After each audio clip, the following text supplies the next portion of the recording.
One sentence. That is all it took. A single line, written in the kind of spare, deliberate language that only people who have grown up inside institutions seem to know how to choose. No flourish, no apology, no softening. Just one sentence, set down on paper, and from the moment it was understood, the architecture of a future coronation quietly changed shape. Royal watchers did not need to debate it. They did not need to wait for clarification. The wording did what wording always does inside the palace.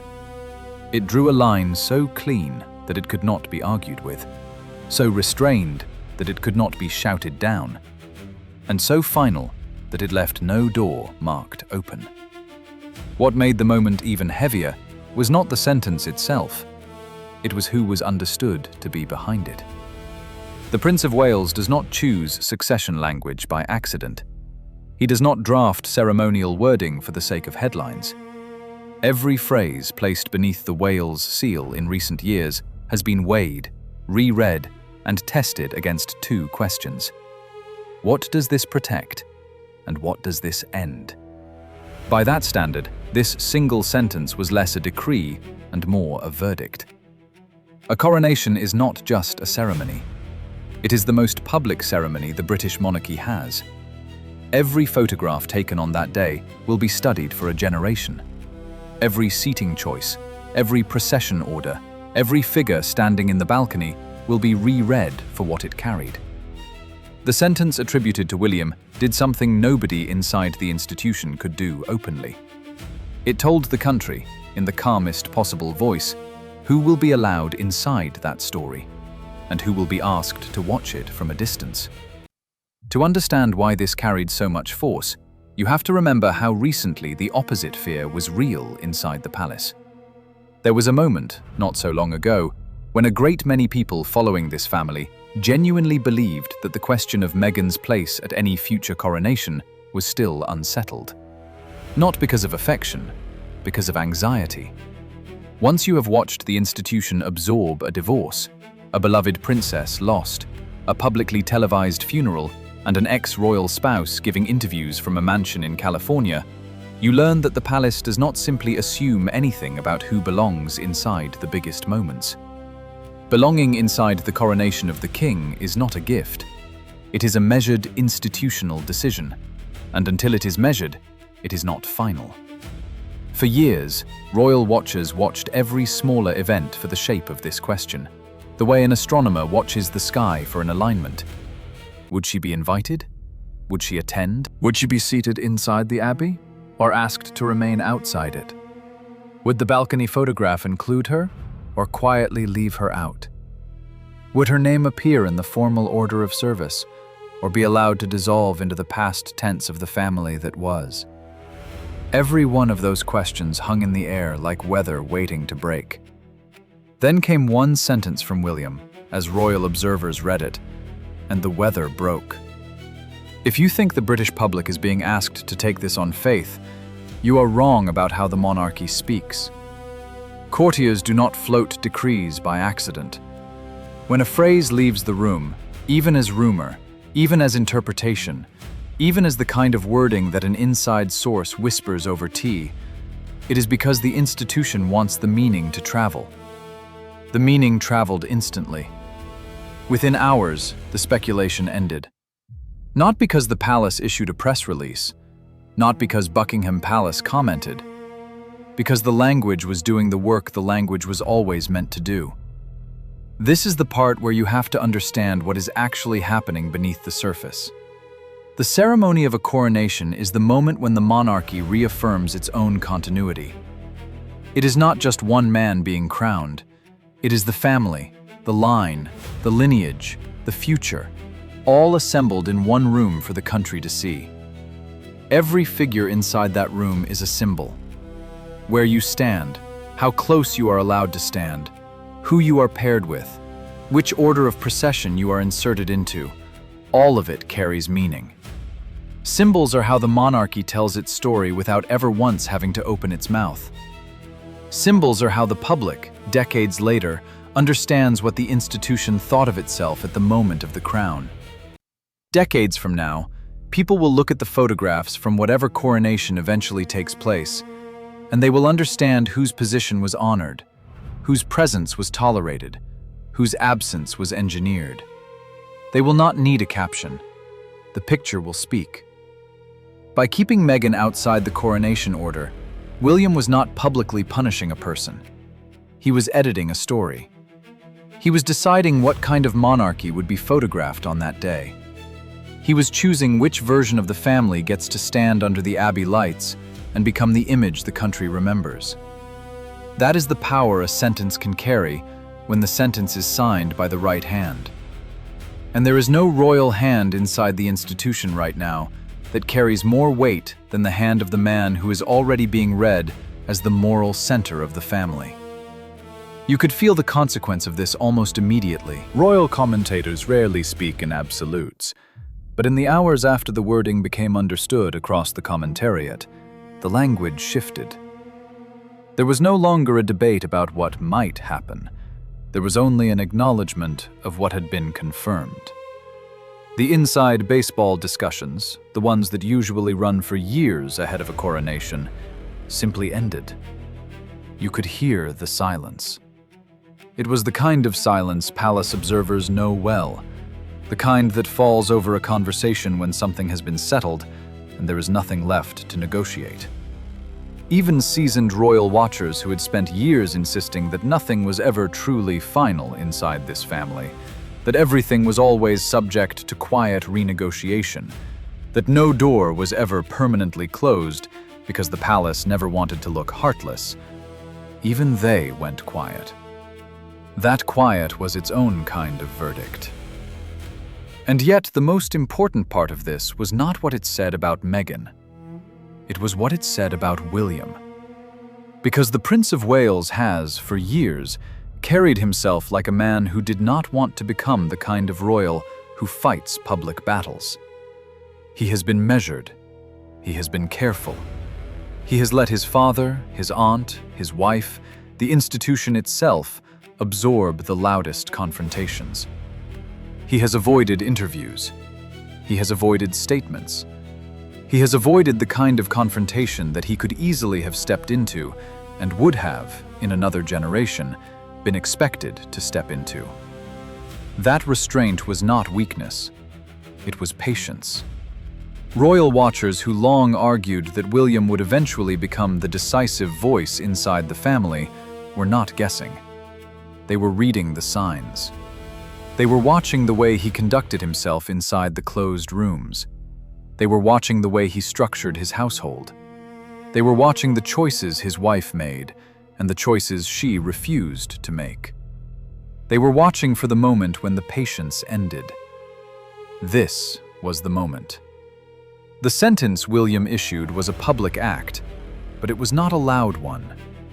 It was the kind of move that his grandmother would have recognized.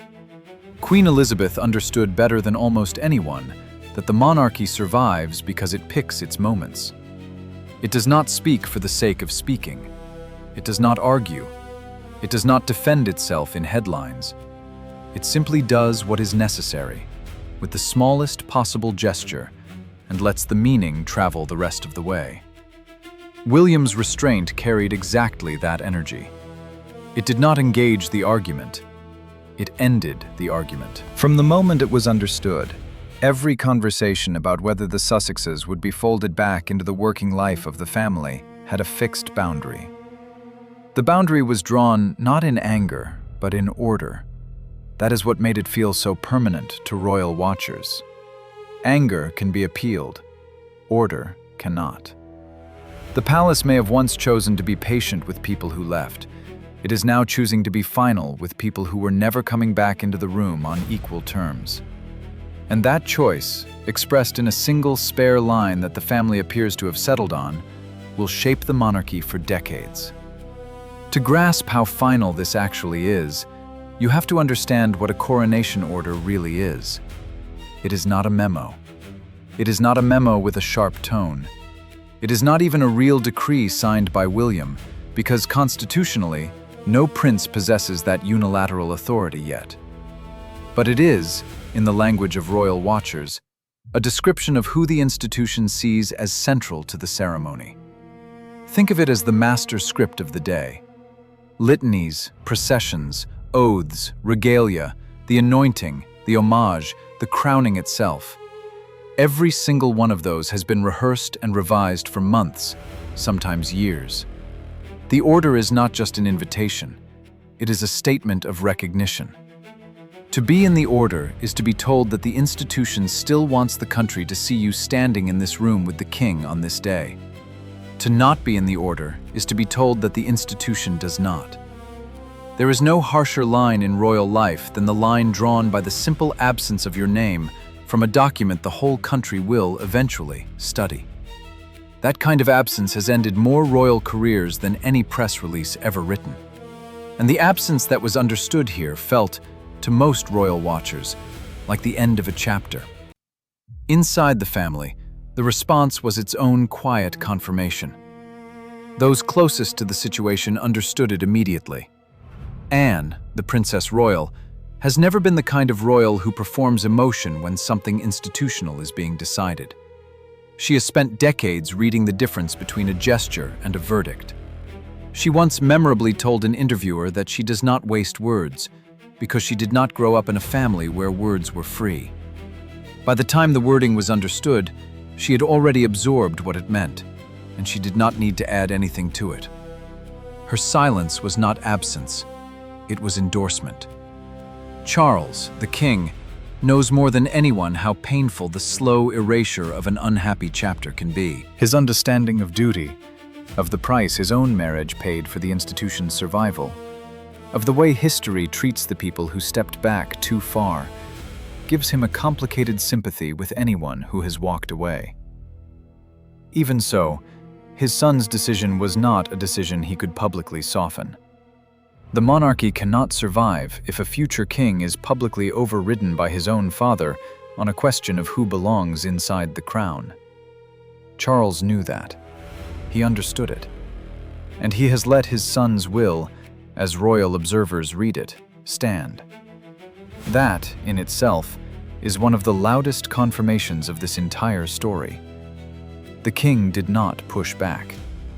He did not try to negotiate a softer wording. He let his son draw the line. That is how succession is decided in practice, months or years before any formal announcement is ever made. For Catherine, the Princess of Wales, the moment carried its own kind of weight.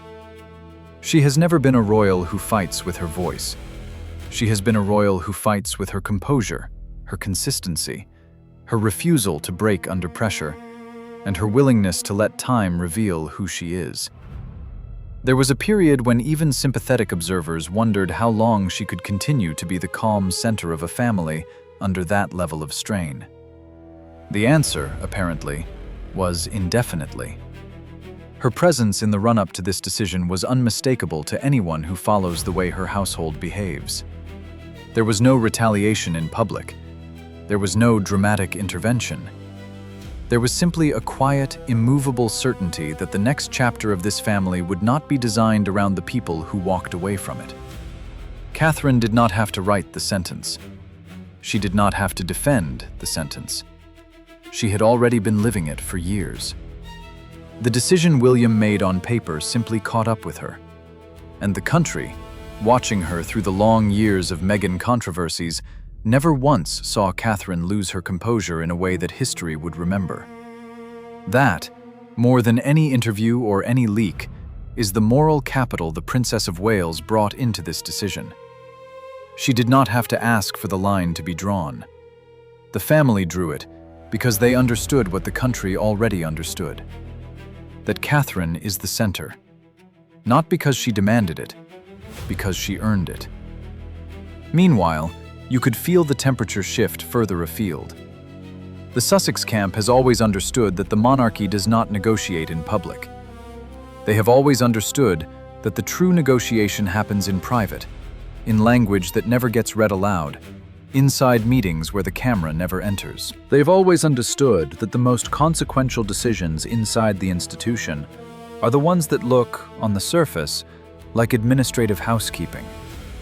which is why the response from across the Atlantic was so carefully quiet. There was no immediate explosion. There was no outrage interview. There was no statement branded with the language of grievance. There was only the understanding that something had just become final in a way that does not get unfinalized. That understanding is, in its own way, one of the saddest outcomes of this entire story. Because the people who once believed that distance from the institution would give them leverage over it were watching, in real time, the institution rewriting its own future without them. And the only dignified response to that watching is silence. If you step back and look at the larger picture, this was not a single day's story. This was the consequence of years of decisions, public and private. It was the consequence of the way the Sussexes left. It was the consequence of the interviews that followed. It was the consequence of the way certain members of the family were treated in public language versus the way they were treated in private rooms. It was the consequence of the institution watching its own credibility be questioned by people who once wore its name. Every quiet act of distance moved the institution closer to the day when it would simply stop making room. And that day arrived in the form of one sentence, drawn so cleanly that the meaning was unmistakable. What royal watchers understood, more clearly than they had ever understood any previous moment in this saga, was that the monarchy is not a private club that one person can rejoin on their own terms once they leave. It is a working institution. It runs on continuity, on trust, on the public willingness to believe in the people inside it. Once that trust is publicly refused, the institution does not punish. It continues. It moves forward. It reorganizes. It chooses who will be photographed on the high days and holidays. It chooses who will be trusted with the patronages, the regimental links, the ceremonies, the quiet responsibilities that hold the institution together. William's one-sentence move, as royal commentators read it, was less an act of exclusion and more an act of completion. It closed a chapter that had already been closing for years. All this single line of language did was turn the soft close of that chapter into a permanent fact. This leads to the deepest part of the moment. Because the real question royal commentators were asking in the days after the wording was understood was not whether Meghan would be at the coronation. That question had already been answered, and the answer was going to define a generation. The deeper question was what this sentence revealed about the monarchy that is being built in William's image. That monarchy is less forgiving of distance than the monarchy that came before. It is less sentimental about reconciliation. It is less willing to fold former insiders back into the visible life of the family. It is, in many ways, the monarchy that the British public has quietly been asking for in recent years. The monarchy that draws lines. The monarchy that protects its central figures. The monarchy that understands that legitimacy is not a once-given thing. It is something you hold by behaving in a way the public can respect, day after day, year after year, when no one is applauding. That is the monarchy William is choosing to steward. The single sentence he was understood to have signed did not just edit a ceremony. It edited an entire philosophy of what the crown will mean going forward. Now imagine for a moment what the public reaction is going to look like in the weeks to come. Because the moment a phrase like this is absorbed by the public, the country begins a familiar ritual. It begins to test the meaning. It watches who is mentioned and who is not. It watches the next high day and holiday to see who walks into the abbey. It watches the patronages, the official diary, the royal rota. And every single one of those small tests will confirm what one sentence has already confirmed. Royal watchers have always known that the monarchy is a slow machine. The machine does not always move at the speed of the news. But once it begins moving in a direction, it tends to finish the move. And the direction this machine has now chosen is the direction of resolution rather than reconciliation.